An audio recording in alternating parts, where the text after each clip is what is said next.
নমস্কার, শিব ও শক্তি অ্যাস্ট্রো চ্যানেলে সকলকে স্বাগত জানাই। আশা করি সকলে আপনারা ভালো আছেন, ভালো থাকুন, সুস্থ থাকুন। মাসিক রাশিফলের আজকের ভিডিওই আলোচনা করব কর্কট রাশি এবং লগ্নের জাতক জাতিকাদের আগামী মে মাসটা কেমন যাবে সেই নিয়েই। সঙ্গে থাকছে নাক্ষত্রিক বিশ্লেষণ এবং সেই সঙ্গে প্রতিকার। অবশ্যই আপনারা ভিডিওটি শেষ পর্যন্ত দেখুন। মে মাসের শুরুতেই আমরা দেখব বৃহস্পতি দেবকে বৃষ রাশিতে গোচর করতে। যে বৃষ রাশি হচ্ছে আপনাদের রাশি এবং লগ্নের সাপেক্ষে মূলত 11th হাউস, অর্থাৎ সাকসেসের জায়গা, যেখানে কিনা আপনাদের ভাগ্যস্থানের অধিপতি বৃহস্পতিদেব গোচর করছেন, যার ফলে কিন্তু ভাগ্যের একটা সাপোর্ট সেটা কিন্তু থাকছেই। সেই সঙ্গে আপনাদের 4th হাউসের অধিপতি শুক্রদেব হচ্ছেন স্বক্ষেত্রী মূলত 19 তারিখের পর থেকে। সুতরাং গৃহ, ফ্ল্যাট ইত্যাদি ক্রয়ের জন্য যারা মূলত চেষ্টা করছেন, এদের ক্ষেত্রে কিন্তু ভীষণ ভীষণ ভালো এই সময়।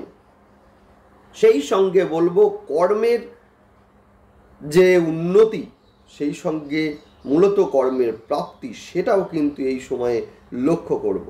বৃহস্পতিদেব বৃষ রাশিতে গোচর করে দৃষ্টি দিচ্ছেন আপনাদের 5th হাউসে এবং সেই সঙ্গে দৃষ্টি দিচ্ছেন আপনাদের মূলত হচ্ছে 3rd হাউসে, যার ফলে কিন্তু এই যে 5-11 একটা যোগ সেইটা কিন্তু হলোই, যার ফলে কিন্তু ফটকা উপার্জন, ফটকা অর্থ, এইটাও কিন্তু এই সময় আমরা দেখব।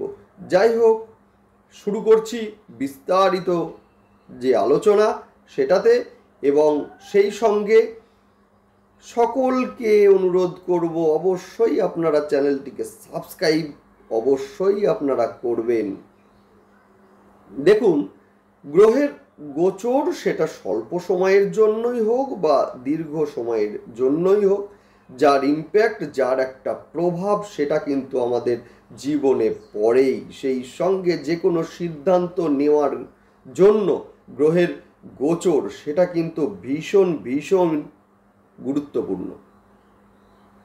গ্রহের প্রতিটি গোচর আমাদেরকে বিশ্লেষণ করতেই হবে এবং সেই সঙ্গে আমাদের সিদ্ধান্তগুলোকে সাজাতে হবে। যে কোনো সিদ্ধান্ত নেওয়ার আগে গ্রহের গোচর ভীষণ ইম্পর্টেন্ট। সেই জন্যই গ্রহের সমস্ত গোচরের সঙ্গে সঙ্গে আমি আসি আপনাদের কাছে সিদ্ধান্তগুলোকে সাজানোর ক্ষেত্রে সাহায্য করার জন্য। অবশ্যই আপনারা চ্যানেলটিকে সাবস্ক্রাইব করে নেবেন, যাতে করে ভিডিওর নোটিফিকেশন সহজেই আপনাদের কাছে পৌঁছে যায়। যাই হোক, শুরু করছি মূল আলোচনা। মূলত কর্কট রাশি এবং লগ্ন, যেটা কিনা জলরাশি এবং সেই সঙ্গে চর রাশি।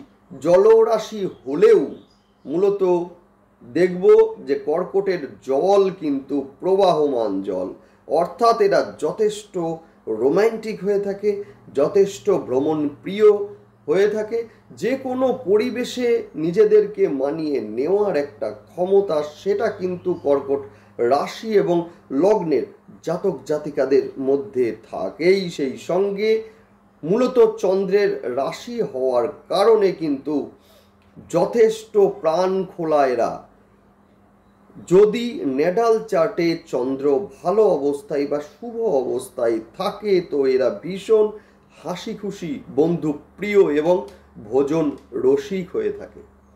যাই হোক, বর্তমানে গ্রহের যে অবস্থান দেখছি আমরা, এতে করে আমরা দেখব যে কর্কট রাশি এবং লগ্নের মূলত 3rd হাউসে অবস্থান করছেন হচ্ছে কেতুদেব, সেই সঙ্গে 8মে অবস্থান করছেন শনিদেব, 9মে অবস্থান করছেন বুধ, রাহু, রবি, সেই সঙ্গে 10মে অবস্থান করছেন বৃহস্পতি, রবি এবং শুক্র। গ্রহের এই যে অবস্থান, এই অবস্থানের ফলে আগামী মে মাসটা কেমন যাবে কর্কট রাশি এবং লগ্নের জাতক জাতিকাদের দেখে নিন। দেখুন, আমরা জানি যে বর্তমানে কর্কট রাশি এবং লগ্নের কিন্তু শনিদেবের ধাইয়া চলছে, সেই জন্য কিন্তু শরীর নিয়ে একটু একটু এক্সট্রা সচেতনতা সেটা কিন্তু আমাদেরকে নিতেই হবে। সেই সঙ্গে বলবো, যেহেতু বৃহস্পতির একটা গোচর মে মাসের একেবারে শুরুতে দেখব আমরা নবম স্থানের অধিপতি, যিনি কিনা গোচর করছেন সাফল্যের জায়গায়। সুতরাং আমরা ধরে নিতেই পারি যে ভাগ্যের যে সাপোর্ট এবং সেই সঙ্গে ভাগ্যের যে পরিবর্তন, সেইটা কিন্তু আগামী একটি বছর ধরে আমরা দেখব। যে বৃষ রাশি আপনাদের সাকসেসের জায়গা, অর্থাৎ কিনা 11th হাউস, সেই সঙ্গে আমরা দেখব কর্কট রাশি এবং লগ্নের জাতক জাতিকাদের আয় বৃদ্ধি পেতে।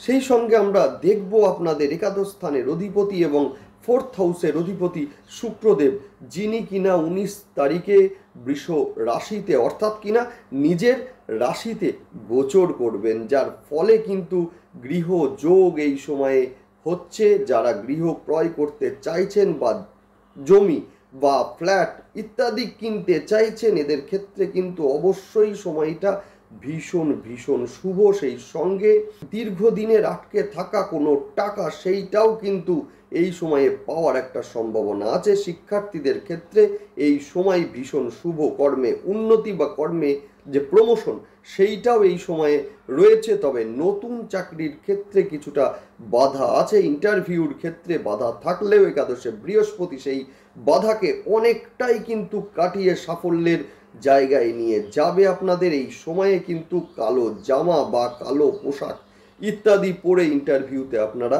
যাবেন না। নেক্সট বলবো, কর্পোরেট সেক্টরে যারা আছেন এদের ক্ষেত্রে কিন্তু প্রতিযোগিতা কিছুটা এই সময়ে থাকছেই, সেই সঙ্গে বেশ কিছুটা বাধা এবং যে বাধার মধ্য দিয়ে কর্মের উন্নতি সেইটাও কিন্তু এই সময়ে লক্ষ্য করব আমরা। যে কাজ মূলত আপনি করেননি, সেই যে কাজের একটা বদনাম সেইটাও কিন্তু এই সময়ে আসতে পারে। ব্যবসার ক্ষেত্রে যথেষ্ট উন্নতি এই সময়ে আছে, তবে কিছুটা কম্পিটিশনের মাধ্যমে, বিশেষ করে যারা ভারী শিল্প ব্যবসার মধ্যে আছেন বা লোহা বা মূলত পরিবহন যোগ্য গাড়ির ব্যবসায় আছেন, এদের ক্ষেত্রে বলবো একটু এক্সট্রা সতর্কতা এই সময়ে অবশ্যই আপনারা নেবেন। যদিও এই সময়ে মেডিসিন বা মেডিকেল রিলেটেড ব্যবসা, পোশাক, সেই সঙ্গে খাদ্যদ্রব্য, বাড়ি মূলত কেনাবেচা, জায়গা ইত্যাদি কেনাবেচা, এগুলোর মধ্যে যারা আছেন এদের ক্ষেত্রে কিন্তু আয় নিশ্চিতভাবে বাড়বেই, যদিও সঞ্চয়ের দিকে মন দিন। 19 তারিখের পর শুক্রের গোচরের ফলে ফাটকা উপার্জন এইটাও কিন্তু এই সময়ে সম্ভব হবে। নতুন সম্পর্কে জড়িয়ে পড়ার একটা সম্ভাবনা আছে। বিবাহের ক্ষেত্রে কথা ফাইনাল হওয়ার মতো ঘটনাও এই সময়ে ঘটবে। হঠাৎ করে কোনো সম্বন্ধ বিবাহের জন্য আসা এবং সেখান থেকে বিবাহের যে কথা সেটা ফাইনাল হওয়া, সেটাও কিন্তু এই সময়ে ঘটতে দেখা যাবে। বিবাহ বহির্ভূত সম্পর্কের মধ্যে যারা জড়িয়ে আছেন এদের ক্ষেত্রে বলবো, সেই সম্পর্ক হঠাৎ করে প্রকাশিত হওয়ার একটা সম্ভাবনা এবং যার ফলে নিজের সুনাম একটু ক্ষুণ্ণ হওয়া, সেইটাও কিন্তু এই সময়ে লক্ষ্য করব আমরা। স্বামী বা স্ত্রীর ক্ষেত্রে কর্মের যে একটা প্রাপ্তি, সেইটার সম্ভাবনাও কিন্তু এই সময় আছে।